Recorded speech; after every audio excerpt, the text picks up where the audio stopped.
Have you ever really wondered how your favorite creators actually make a living? I mean, we all see the flashy lifestyles, right? But what's the real financial story? Well, in this explainer, we're going to follow the money from those huge, eye-popping numbers all the way down to what creators actually truly take home. Okay, let's just start at the absolute peak. This is the projected earnings for one single creator, MrBeast, for 2025 to 2026. I mean, that is just a staggering number. But you know, while he's definitely the exception, he's also part of a much, much bigger picture. Because the entire creator economy all around the globe is on a path to become a $250 billion industry. That is a massive financial ecosystem, all built on content, community, and our attention. And it's growing like crazy. But those giant numbers, they can be a little misleading. And that brings us to the real question we're tackling here. Let's just forget the top 1% for a minute. With all of that money flying around, what is the actual on-the-ground financial reality for the huge majority of people who are trying to make a living as a creator? And here it is, the first big dose of reality. More than half of all creators are making what really amounts to side hustle money. It's a universe away from those multi-million-dollar headlines. So how can both of these things be true at the same time? Let's break it down. So, first things first, we've got to understand where all this money is even coming from. See, it's not just one thing. It's this complex mix of different income streams that creators have to learn to juggle.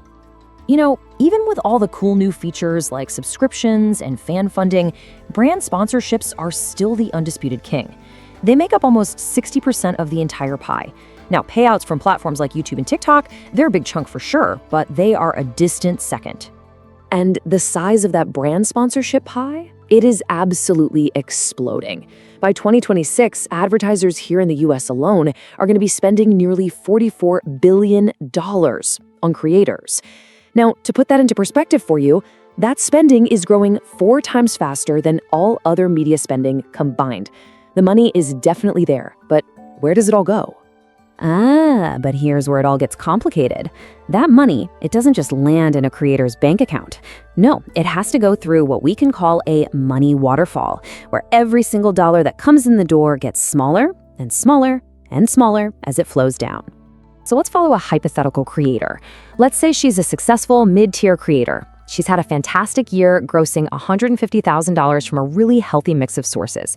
Now, on paper, that looks amazing, but as we're about to see, that top-line number can be really deceiving.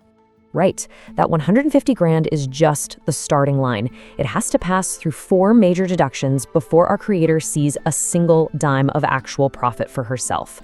So let's walk through this waterfall, step by step. And here is the brutal reality of running a creator business. I mean, before a dollar even gets to the creator, the platforms are taking their cut, and it can be as high as 45% ad revenue. Then you've got all the costs of just doing business, new gear, editing software, marketing to find a new audience, you name it. It's exactly why serious creators often pump more than half of their gross income right back into the business, just to keep the lights on and stay competitive. Okay, so after all those business costs, we hit the tax man. And this is a huge one. See, creators are self-employed, which means they get hit with a hefty 15.3% self-employment tax before they even get to their regular income taxes. This is why most financial advisors tell them to set aside 30 to 40% of whatever's left. So let's run the numbers for our creator. What happens? Well, that impressive $150,000 gross revenue, it plummets. After the platform cuts, the business expenses, and setting money aside for taxes, the actual take-home pay could be as low as $22,500. Now sure, if they run a super lean operation, that might climb up towards $70,000, but the crucial point is this, and it's probably the most important lesson in the entire creator economy: gross revenue is a vanity metric. Net profit is sanity. And this one case study, it's not some weird anomaly. It actually shows a much wider systemic truth about the creator economy. It is a world that is heavily, heavily skewed toward the very top. This chart really says it all. The average income, which gets pulled way, way up by a few superstars, is over $60,000. But the median income, that's the true midpoint where half of creators earn more and half earn less, is barely over $11,000. That huge gap, it tells you everything you need to know about how the money is distributed. And here's why that gap exists. It's what they call a power law distribution. The top 10% of creators aren't just earning a little more, they're capturing the vast majority of the money, a staggering 62% of all ad payments. And what's wild is that inequality is actually getting worse over time. So, you know that dream of becoming a six-figure creator? Statistically, it's a real long shot. Only a very small, single-digit percentage of creators ever actually reach that milestone. The reality for most people is that this is not a path to easy wealth. So after all that, you might be thinking, is it just hopeless? Not at all. But the data is incredibly clear about what separates the creators who find financial stability from those who just don't. And it all comes down to strategy. So what's the answer? Well, it might be found right here in this number. This represents the average additional income earned by creators who have successfully diversified their business. It is a life-changing difference that points directly to the single most important strategy for survival and success. And here is the simple rule behind that number. The data shows, plain as day, that creators who build at least 3 distinct revenue streams, so let's say brand deals, plus YouTube ads, plus their own digital product, those are the ones who financially pull away from the pack. So the path to building a stable career, it becomes pretty clear. It's about moving beyond just being a content creator and becoming a business owner. Diversifying your revenue isn't just about making more money. It's a defensive strategy.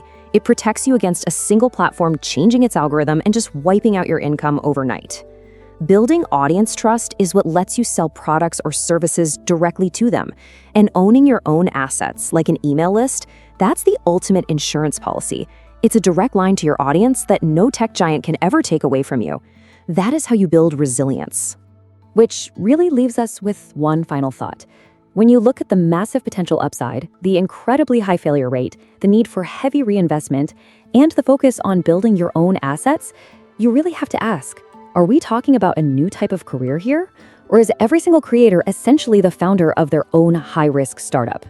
Something to think about.